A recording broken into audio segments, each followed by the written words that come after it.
Hello, I am Professor Shratya Rakshit. I am recording this module, Treaty Based Procedures, the Human Rights Treaties and their Supervisory Bodies, that is Module 19B. I am recording this on behalf of Professor Gudmundur Eriksson of the O.P. Jindal Global University. This is a continuation of the Human Rights Treaties and their supervisory bodies, which are the CAT and the Committee Against Torture, the CRC and the Committee on the Rights of the Child, the CMW or the Committee on the Protection of the Rights of all migrant workers and members of their families, the CRPD and the Committees on the Rights of Persons with Disabilities, and the CED and the Committee on Enforced Disappearances. Learning objectives. A. To understand the working of the UN system of the CAT and the Committee Against Torture. B. To understand the working of the CRC or the Committee on the Rights of the Child, the CRPD or the Rights of the Child of Persons suffering from disabilities, and also to look into the mechanism of the CED, the Committee on Enforced Disappearances. So, first let us look into the CAT and the Committee Against Torture. This committee is a convention against torture and other cruel, inhuman or degrading treatment or punishment, or CAT. This was adopted by the UNGA in Resolution 39 of 46 of 10 December 1984. The preamble to the convention to make more effective the struggle against torture and other cruel, inhuman or degrading treatment or punishment throughout the world. State parties undertake to establish effective legislative or other measures to prevent acts of torture and establish that neither a state of emergency nor superior orders can be invoked as justification for torture. This is by the virtue of Article 2. Acts of torture are punishable under criminal law, Article 4, and expulsion or refoulement is prohibited when there is danger that torture will be inflicted, that is Article 3. The states must establish jurisdiction offences of torture committed by the nationals on their territory or against their nationals, and universal jurisdiction is set out, requiring states to establish jurisdiction in cases where the offender is on their territory or under their jurisdiction, and they do not extradite is Article 5. States parties undertakes to take alleged offenders into custody, carry out inquiries, prosecute, extradite is Articles 6, 7, 8, and they pledge cooperation, that is Article 9. Article 10 sets out that states must ensure that education on the prohibition of torture is provided to law enforcement personnel and others who are involved with the treatment of individuals deprived of their liberty. It is also to be noted that states must take preventive measures such as reviewing rules of interrogation, that is Article 11. Prompt and impartial investigation must be carried out by the virtue of Article 12. States must ensure remedy, redress and repatriation to victims of torture, Articles 13 and 14. Article 15 sets out that statements made as a result of torture may not be invoked as evidence in any proceedings.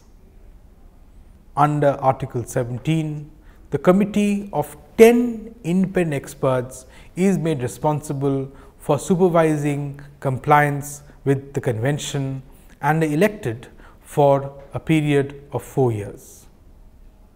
It is to be kept in mind that the CAT supervisory mechanisms are the following. A. Reporting mechanism, Article 19. Within 1 year after the convention has come into effect for the state concerned, it must submit a report to the committee describing the measures it has taken to implement its obligations under the convention. It must submit supplementary reports every 4 years concerning new measures that have been taken and any other reports requested by the committee. The committee may include general comments on the country reports, and these country reports will go into the annual report to the UNGA and to the state parties to the convention. The governments concerned may respond to the comments with their own observations. B is the interstate complaint mechanism under Article 21. A state party may declare that it recognizes the competence of the committee to receive and consider communications from state parties which have made such declarations to the effect that another state party which has made such a declaration is not fulfilling its obligations under the convention. The state party shall first bring the matter to the attention of the other state party. The other state party must be a concerned party in this matter. The receiving state thereafter shall within 3 months provide the sending state with the explanation or statement clarifying the matter. If the matter is not settled within 6 months, either state may refer the matter to the committee. If satisfied that all available domestic remedies have been invoked and exhausted, the committee shall examine the matter and may call on the states concerned, basically to supply any relevant information. The committee shall within 12 months submit a report confined to a brief statement of the facts. The report shall be communicated to the states concerned. The committee, after the communication report, shall make available its goods officers with a view to the friendly solution of the matter. C talks about individual complaints procedure, which is Article 22.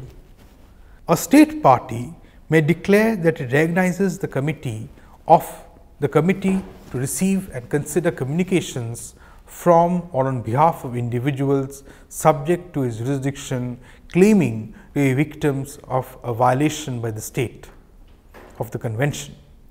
If the committee is satisfied that the matter has not been and is not being examined in another international context, and that all available domestic remedies have been exhausted, then the process is it shall bring the communication to the attention of the state concerned.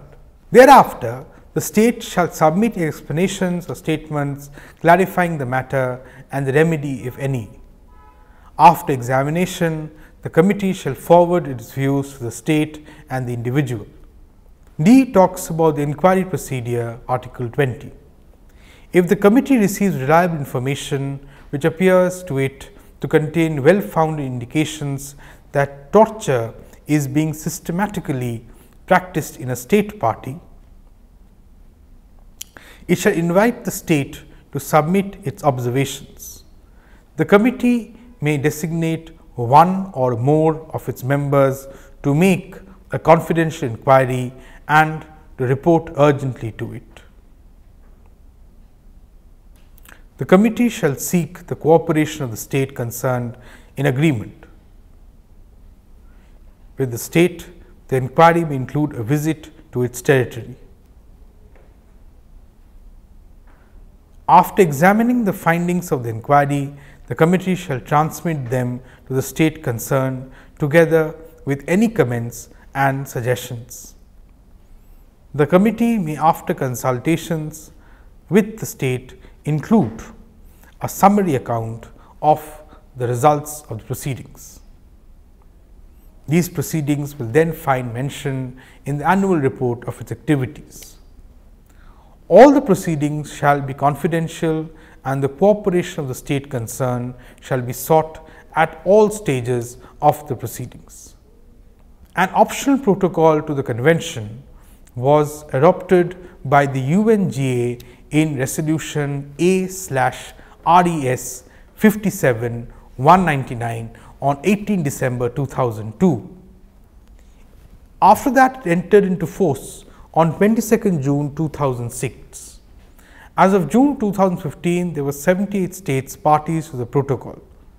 The protocol provides for a unique two-pillar visiting mechanism, both international and national, to prevent torture in all places where persons are deprived of life and personal liberty. Under the optional protocol, a subcommittee on prevention composed of international experts conducts periodic visits to all persons where persons are deprived of liberty, such as prisons, police stations, psychiatric institutions, and juvenile or migrant centers in the states parties who are parties to the protocol. The subcommittee is complemented by national preventive mechanisms or NPMs that also undertake regular visits to places of detention and should be able to carry out more thorough visits than the subcommittee in light of local knowledge and the potential for more effective follow-up. It is to be kept in mind the subcommittee and the NPMs will engage in a constructive dialogue with the authorities and provide recommendations on effective measures to be taken in order to prevent torture and ill treatment of people who have been detained. Now, having looked into the functioning of the torture, let us look into the Convention on the Committee of the Rights of the Child. Now, this was adopted by the UNGA in Resolution 44/25 of 20th November 1989. It entered into force on 20th September 1990. This treaty is the human rights treaty with the most parties. As of June 2015, 195 states were parties to the convention. Under the CRC, a child is any person below the age of 18 unless under applicable laws majority is attained earlier, Article 1. The convention, by the virtue of Article 2, sets out the principle of non-discrimination. The best interests of the child should be a primary consideration in all actions concerning children, Article 3. It is also to be stated the states must undertake measures to implement the rights in the convention, Article 4. Respect the rights and duties of parents or extended family to give appropriate guidance and direction in the exercise with the child of the rights in the convention is Article 5. The convention sets out civil and political rights as well as economic, social and cultural rights, which together form the right to life under Article 6. Then the right to a name and nationality, Article 7, and the right to preserve one's identity, Article 8. Then there is the freedom of expression, opinion, thought, conscience and religion, Articles 12, 13 and 14. Then freedom of association, assembly, Article 15, and the right to privacy, Article 16, right to receive information, Article 17, the right to health, Article 24, and the right to benefit from social security, Article 26. And then the right to an adequate standard of living, Article 27. Also, there is the right to education, Article 28, the right of rest and leisure and to participate in cultural life, Article 31, freedom from torture, Article 37, and the right to a due process, Article 40. Apart from the rights which are so important for human existence, the Convention also contains prohibitions prohibiting separation from parents except in exceptional circumstances. Article 9. The obligation of state parties to aid family reunification. Article 10. State parties undertake to take special measures to combat illicit transfer and non-return of children abroad. Article 11. To protect children from abuse or neglect and afford special protection if they are deprived of their families. Articles 19 and 20. To ensure that in systems of adoption, the best interest of the child is paramount. Article 21. To protect children from economic exploitation and hazardous work, that is Article 32. To protect children from sexual exploitation and abuse, which is of greater significance, is Article 34. Also, keeping in mind to protect children from drug abuse, Article 33, and prevent trafficking in children and all exploitations, Articles 35 and 36. Also, to ensure that children under Article 15 do not take part in armed conflict as child soldiers, which is Article 38. Provide rehabilitative care to children that need it, Article 39. In addition, special protection is set out for particular groups such as refugee children, handicapped children, disabled children, and minority and indigenous children by the virtues of Articles 22, 23 and 30. Article 43 establishes the Committee on the Rights of the Child to supervise the implementation of the Convention. The committee is composed of 18 experts elected for a 4-year term. They are eligible for re-election. The only supervisory mechanism established in the Convention itself is the reporting system under or by the virtue of Article 44. The committee reports every 2 years to the UNGA and may submit suggestions and general recommendations to it. This report must include inter alia the definition of a child under national law, application of general principles and paragraphs on family environment, as well as alternative care, basic health, education and special protection measures. Furthermore, in its resolution, that is numbering A/RES 54/263 of 25th May 2000, the UNGA adopted 2 additional optional protocols to the Convention on the involvement of children in armed conflict and on the sale of children, child prostitution and child pornography. The optional protocol on the involvement of children in armed conflict was entered into force on 12 February 2002. As of June 2015, 159 states were party to the protocol. The protocol prohibits governments and other groups from recruiting people under the age of 18 to the armed forces. It requires that countries raise the minimum recruiting age above the age set by the Convention. To do everything possible to keep people under the age of 18 from direct participation in hostilities. Take precautions against the voluntary recruitment of people under the age of 18 and report to the CRC committee on their compliance with the provisions of the Convention and the protocol.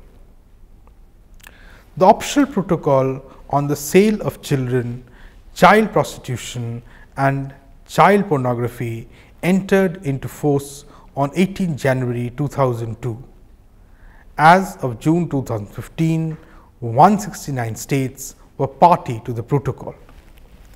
It supplements the Convention with detailed requirements for criminalizing violations of children's rights in relation to the sale of children, child prostitution and child pornography.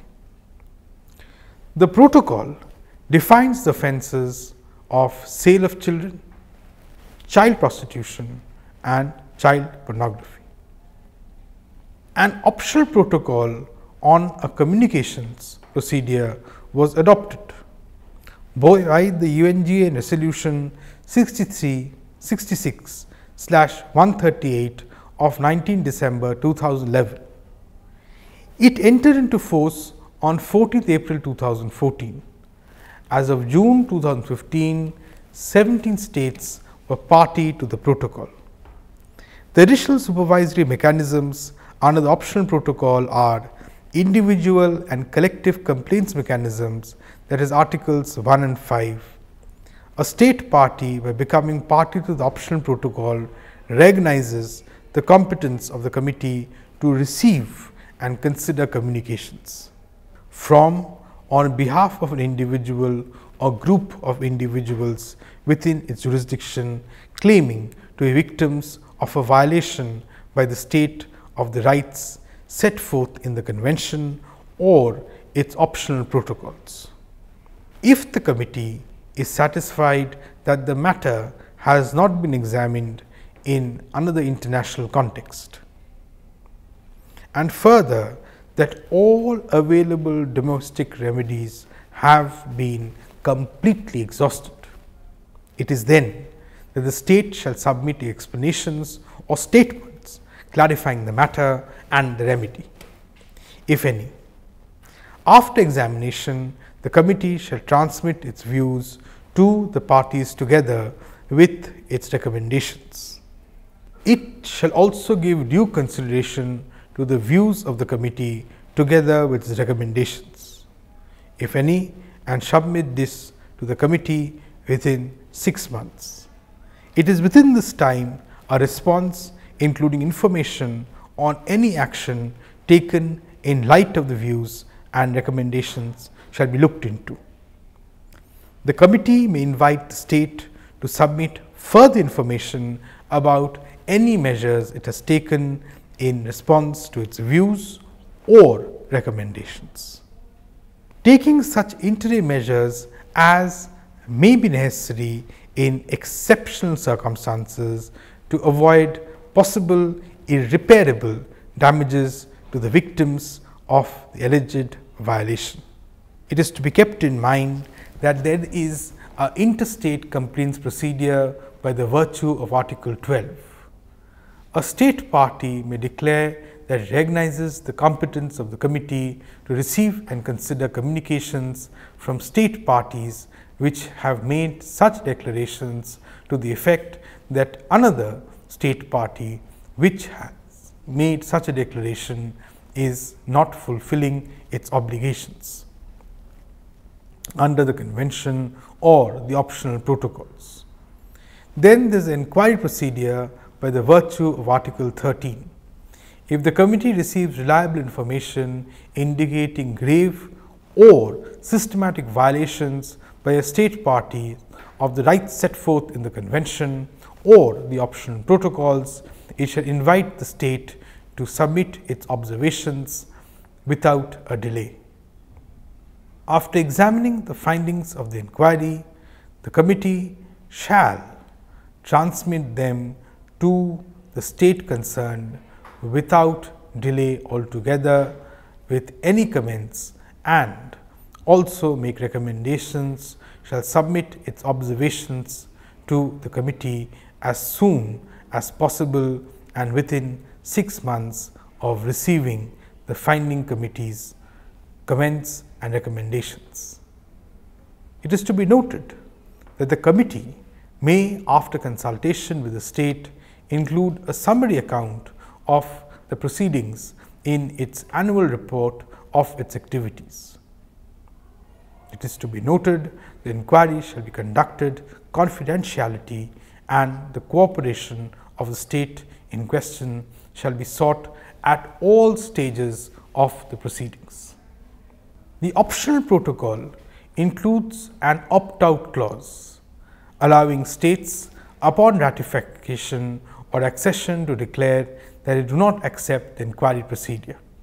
Then, having talked about the CRC, we talk about the CMW, or the Committee on the Protection of the Rights of All Migrant Workers and Members of Their Families. The International Convention on the Protection of the Rights of All Migrant Workers and Members of the Family, or the CMW, was adopted by the UNGA in Resolution 48 or 158 of 18 December 1990.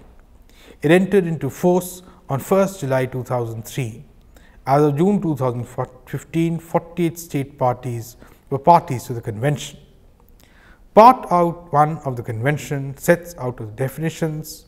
Part 2 sets out the principles of non-discrimination. Part 3 contains the following substantive rights.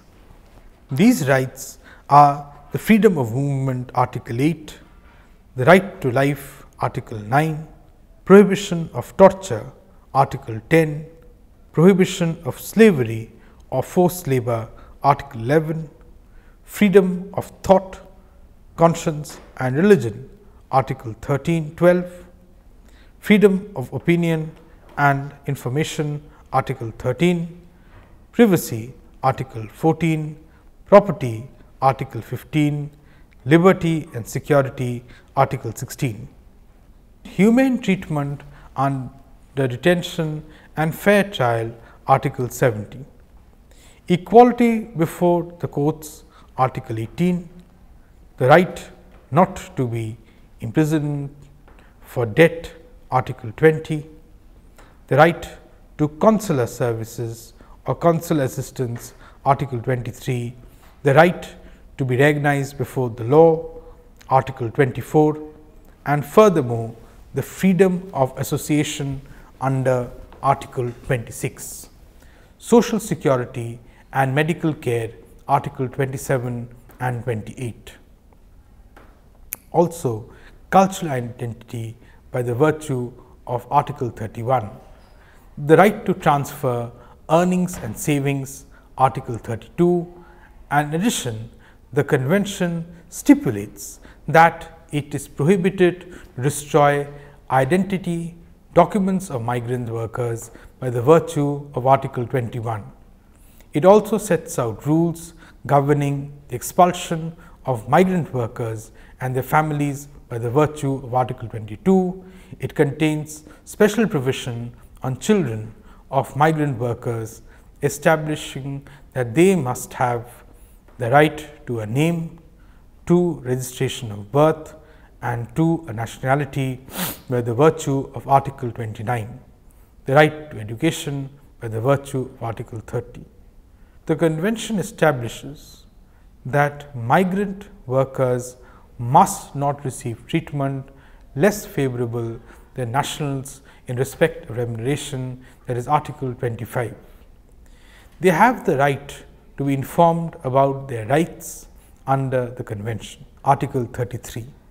The convention is monitored by the Committee on the Protection of the Rights of All Migrant Workers and Members of Their Families, Article 72. The committee consists of 14 experts elected by the state parties to the convention and are elected for 4-year terms and are eligible for re-election. It is to be noted further that the CMW supervisory mechanisms are the following: A. Reporting mechanism by the virtue of Article 73. State parties accept the obligation to report on the steps they have taken to implement the convention within 1 year of its entry into force for the states concerned, and thereafter every 5 years. The reports are expected to indicate problems encountered in implementing the convention and to provide information on the migration flows. After examining the reports, the committee will transmit such comments as it may consider appropriate to the state party concerned. Then you have the interstate communications by the virtue of Article 76, which is not yet in force. A state party may declare that it recognizes the competence of the committee to receive and consider communications from state parties which have made such declarations to the effect that another state party which has made such a declaration is not fulfilling its obligations under the convention. The state party shall first bring the matter to the attention of the other state party concerned. The receiving state shall within 3 months provide the sending state with an explanation or a statement clarifying the matter. It is to be noted that if the matter is not adjusted to the satisfaction of the parties within 6 months, either state may refer the matter to the committee. If satisfied that all available domestic remedies have been invoked and exhausted, the committee shall examine the matter and may call on the states concerned to supply any relevant information. It is only after this the committee shall within 12 months submit a report setting forth the relevant facts. The committee may also communicate only to the state concerned any view that it might consider relevant to the issue between them. The report shall be communicated to the states concerned.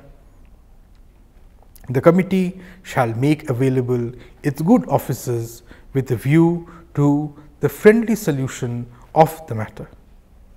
This procedure requires 10 declarations by states parties to enter into force.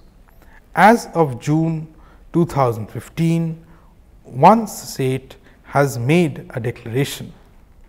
Individual communications by the virtue of Article 77 not yet in force. A state party may recognize the competence of the committee to receive and consider communications from or on behalf of individuals, subject to the state jurisdiction who claim that their individual rights under the convention have been violated by the state.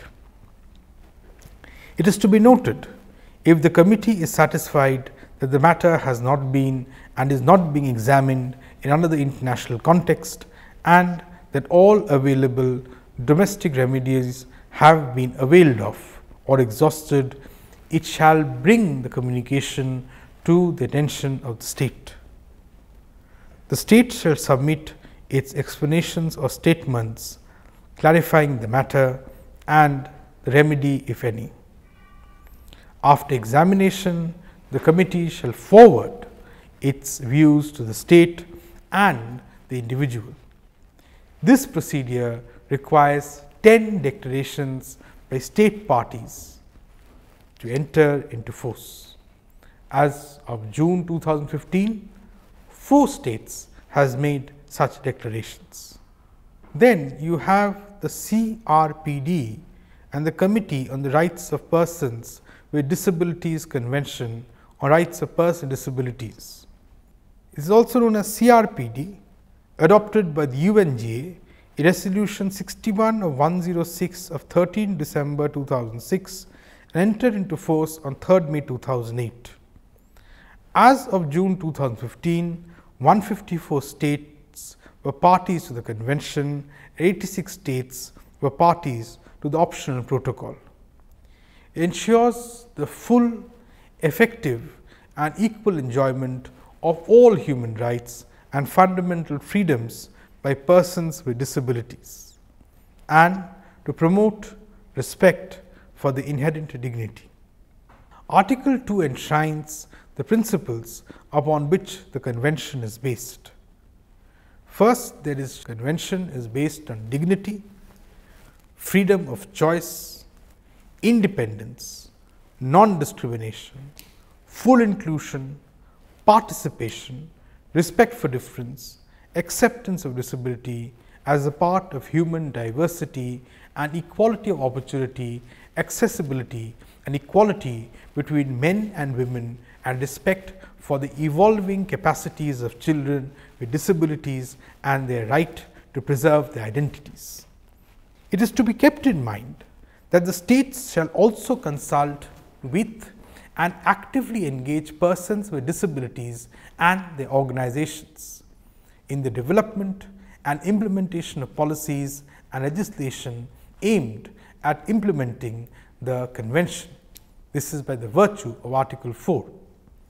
The Convention prohibits discrimination, Article 5, and it stipulates special protection for disabled women and children by the virtue of Articles 6 and 7.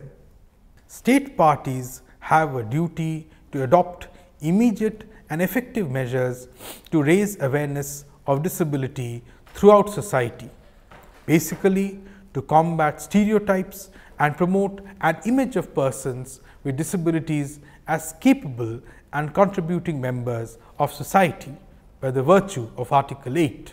The Convention sets out civil and political rights as well as economic, social and cultural rights. The right to life by the virtue of Article 10.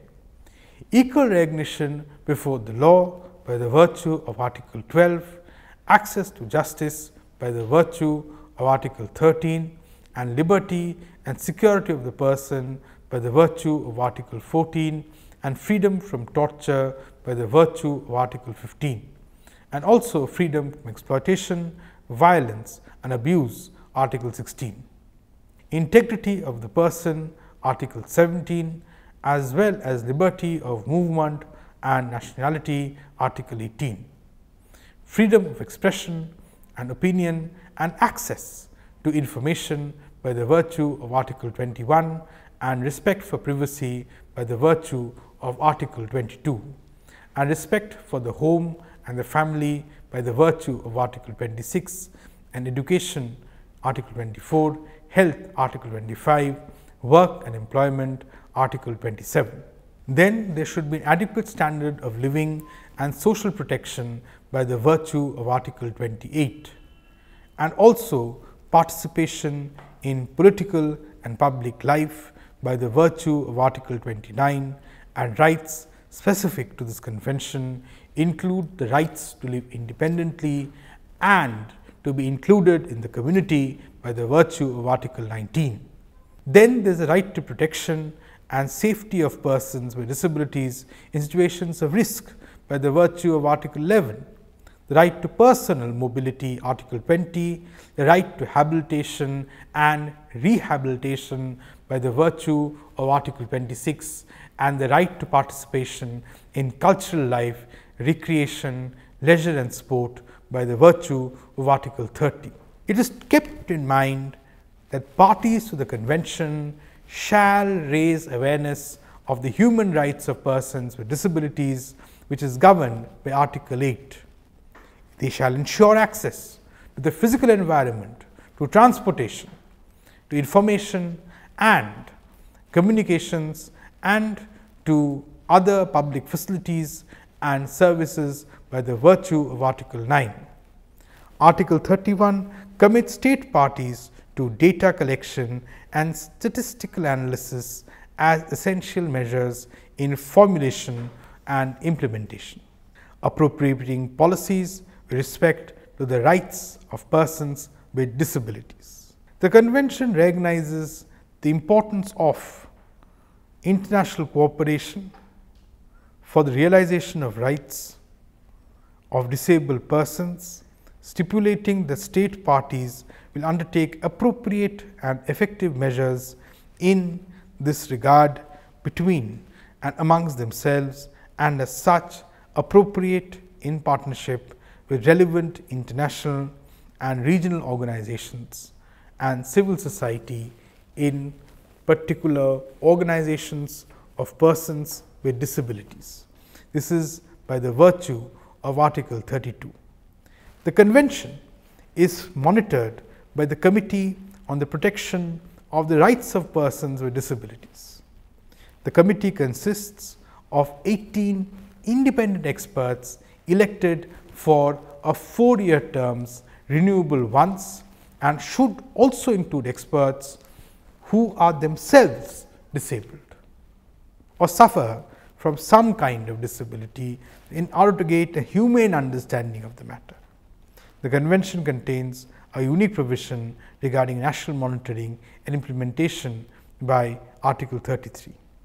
It is to be kept in mind that the civil society is given a central role in promoting the implementation of the convention, as Article 33 sets out that civil society shall be involved and participate fully in the monitoring process established by state parties. The CRPD supervising mechanism are the following. A, you have the reporting mechanism, Article 35, which states that state parties shall report on the steps that they have taken to implement the convention within 2 years of its entry into force for the state concerned, and thereafter at least every 4 years or whenever the committee so requests. It is stated that after examining the reports, the committee will transmit such comments as it may consider appropriate to the state party concerned. B, then you have the individual and collective complaints mechanism. Article 1 talks about an optional protocol. A state party becoming party to the optional protocol recognizes the competence of the committee to receive and consider communications from or on behalf of individuals or group of individuals subjects to its jurisdiction claiming to be victims of violations by that state of the convention. If the committee is satisfied that the matter has not been or is not being examined in another international context. It is also to be kept in mind that all available domestic remedies have been exhausted. It is only then the committee shall bring the communication confidentially to the attention of the state concerned. The state shall submit an explanation or statements clarifying the matter and the remedy, if any. After examination, the committee shall transmit its views to the parties, together with its recommendations, if any. The state shall submit explanations or statements and the remedy, if any. After examination, the committee shall transmit its suggestions and recommendations, if any, to the state and the petitioner. At any time after receipt of a communication, the committee may request that a state take such interim measures as may be necessary to avoid possible and irreparable damages to the victims of the alleged violation. Then you have the inquiry procedure, which is Article 6 of the optional protocol. It states that if the committee receives reliable information indicating grave or systematic violations by a state party of rights set forth in the convention, it should invite the state to submit its observations.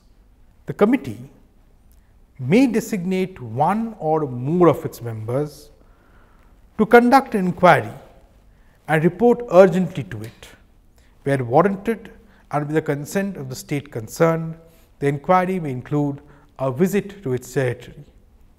After examining the findings of the inquiry, the committee shall transmit them to the state concerned together with any comments and recommendations.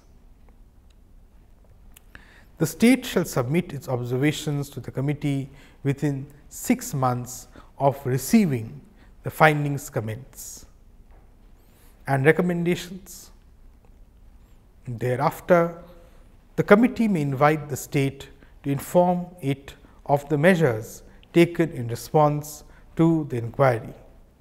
The inquiry shall be conducted confidentially, and the cooperation of the state in question shall be sought at all stages of the proceedings. The optional protocol includes an opt-out clause. This allows states upon ratification or accession to declare that they do not accept the inquiry or the procedure by which the inquiry was conducted. Then you have the CED, or the Committee on Enforced Disappearance. The Convention for the Protection of All Persons from Enforced Disappearance (CED) was adopted by the UNGA in Resolution 61 of 177 of 20th December 2006.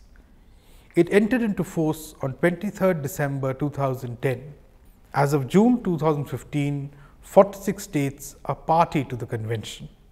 It defines enforced disappearances as any form of deprivation of liberty by agents of the states, followed by refusal to acknowledge this deprivation of liberty or by concealment of the fate or the whereabouts of the disappeared persons, placing her or him outside the protection of the law. This convention or this Committee on Enforced Disappearances obliges state parties to investigate disappearances and to ensure that enforced disappearance constitutes an offence under its criminal law and establish that widespread practice of enforced disappearance constitutes a crime against humanity, entailing possibly the involvement of the International Criminal Court. The jurisdiction, the prosecution, and the positive duty to investigate establishment as well as non-refoulement. The Convention comprehensive safeguards including maintenance of official registers of persons deprived of liberty, training for law enforcement personnel, and that persons are released from prison in a manner permitting reliable verification that they have actually been released. Secret detention is prohibited, and state parties shall implement specific rules and regulations with regard to the deprivation of liberty, and sanctions are therefore laid down should those provisions be violated. It is important to note that the Convention contains several provisions on protective measures after a disappearance occurs. The state should, for instance, enable individuals to report an enforced disappearance, protect witnesses, and investigate complaints and reports of disappearances. It is kept in mind that the state shall implement due process guarantees, and those with a legitimate interest should have access to basic information such as the date, time, and place of the deprivation of liberty and the whereabouts of the person. Withholding information is only permitted when the deprivation of liberty is subject to judicial control and it does not lead to an enforced disappearance. So, these two criteria have to be strictly complied with. The Convention enshrines the rights of victims, who include those disappeared and others who have suffered harm as a direct result of the enforced disappearance. The right to know the truth regarding the circumstances of the enforced disappearance, the progress and results of the investigation, and the fate of the disappeared person is established, and it is very, very important that the state should ensure repatriation and prompt and adequate compensation. A special provision deals with the prevention and punishment of the wrongful removal of the children who are subjected to enforced disappearance or whose parents are subjected to enforced disappearances. It is important to note that states should search for, identify, and return those children to their families. Finally, the Convention stresses the importance of international cooperation in matters wherein the state parties shall cooperating in searching for disappearant persons and the event of death, in exhuming and identifying them and returning the mortal remains. It is important to note that non-refoulement in relation to enforced disappearance is stipulated, and it says that no person may be expelled, returned, surrendered, extradited to a country where he or she may in danger of being subjected to an enforced disappearance. The convention is monitored by the committee. This committee is known as the Committee of Enforced Disappearance, Article 26. It consists of 10 independent and impartial experts of high elected repute, elected for 4-year terms and eligible for re-election. A unique feature is the competence of the committee to receive urgent requests from a relative or other person having a legitimate interest that a disappeared person be sought and found by the virtue of Article 30. The committee may also transmit recommendations to the state, including a request that it should take all the necessary measures, including interim measures, to locate and protect the person concerned and to inform the committee of measures taken. It is to be kept in mind that the committee receives information which appears to it contain well-founded indications that enforced disappearance is being practiced on a widespread or systematic basis in the territory under the jurisdiction of a state party. It may, after seeking from the state party all relevant information on the situation, urgently bring the matter to the attention of the UNGA by the virtue of Article 34. The CED supervisory mechanisms are the following, which are: A. The reporting mechanism, Article 29. State parties shall report on the steps that have taken to implement the convention within 2 years of its entry into force for the state concerned. After examining the reports, the committee will issue such comments, observations or recommendations as it may deem appropriate. B.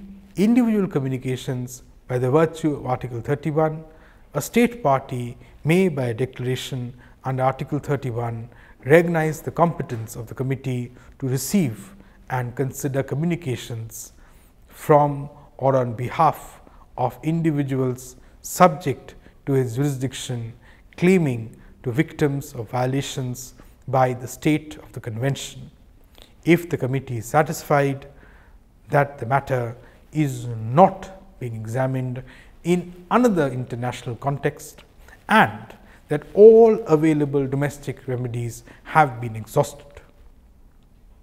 It shall transmit the communication to the state and call for observations and comments. After examination, it shall communicate its views to the state and the author of the communication. At any time after the receipt of a communication, the committee may request that a state take such interim measures as may be necessary to avoid possible and irreparable damage to the victims of the alleged violation. The sexy is country visit, which is Article 33. If the committee receives reliable information that a state party is seriously violating the convention, it may designate one or more of its members to visit the country in question and to report back to it without delay. Upon a substantiated request by the state party, the committee may decide to postpone or cancel its visit. If the state party agrees to visit the committee, and the state party shall work together to define the modalities of the visit, and at At the same time, the state party shall provide the committee with all the facilities needed for the successful completion of the visit. Following its visit, the committee shall communicate to the state party concerned its observations and recommendations. Then you have the fourth limb, which is the interstate communications by the virtue of Article 32. A state party may declare that it recognizes the competence of the committee to receive and consider communications from one state party claiming that another state party is not fulfilling its obligations under the convention. The committee shall not receive a communication concerning a state party which has not made such a declaration, nor communications from a state party which has not made such a declaration. Thus, in order to summarize, it can be said that all these bodies are basically supervisory mechanisms which look into the various rights which are guaranteed by the treaties and which look into safeguarding and implementations of the rights of the individuals against torture and enforced disappearances, but also guarantee right to children and person with disabilities. Thank you.